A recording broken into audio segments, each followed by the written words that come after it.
So as we know, Qatar is kind of a standout model Middle East country, at least in the imagination of Thomas Friedman and people like him, because there's a lot of affluence, there's low tax rates, there's a lot of trade and commerce that goes through Qatar. It's an interesting Gulf nation, and it's had some success. It also relies for a great deal of its labor force and prosperity on undocumented, essentially indentured servants who come from places like South Asia and Africa and work absolutely backbreaking and horrible jobs, as well as menial jobs in people's homes. There's no labor protections. There's very little enforcement of what barely minimal protections or even legal agreements between the companies hiring them and the workers to begin with.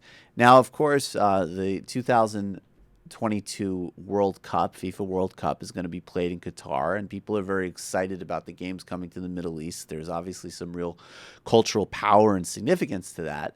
But FIFA and other cheerleaders for the games clearly did not do, or the government of Qatar itself obviously clearly did not do any due diligence on how exactly the stadiums and other buildings for the games would be constructed. And now we have a report from The Guardian which is telling us precisely how. Quote, dozens of Nepali immigrant laborers have died in Qatar in recent weeks, and thousands more are enduring appalling labor abuses, a Guardian investigation has found. There's evidence of forced labor on a huge World Cup infrastructure project. Some Nepalese men have alleged that they have not been paid for months and have had their salaries retained to stop them from running away. So the companies have kept their passports, held their salaries, and are keeping them there.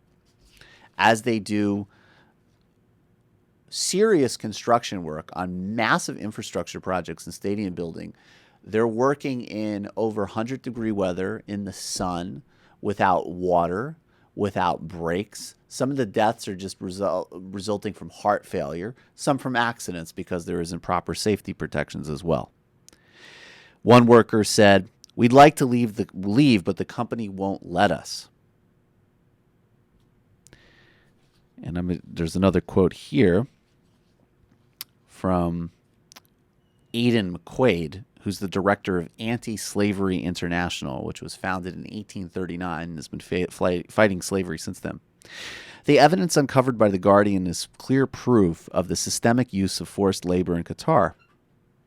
In fact, these working conditions and the astonishing number of deaths of vulnerable workers go beyond forced labor to the slavery of old, where human beings were treated as objects. There is no longer a risk that the World Cup might be built on forced labor. It is already happening.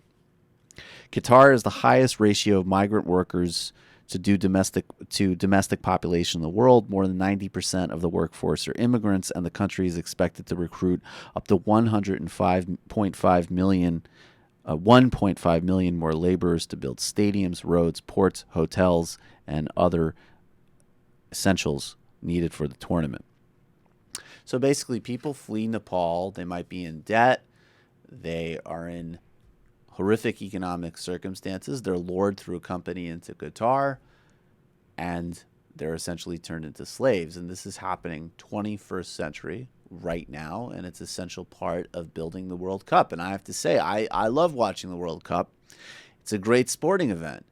But the fact that we still have, think about it, literally slavery as a core essential part of a highly media exposed global sporting event that is branded and framed as a celebration of human diversity, achievement, and camaraderie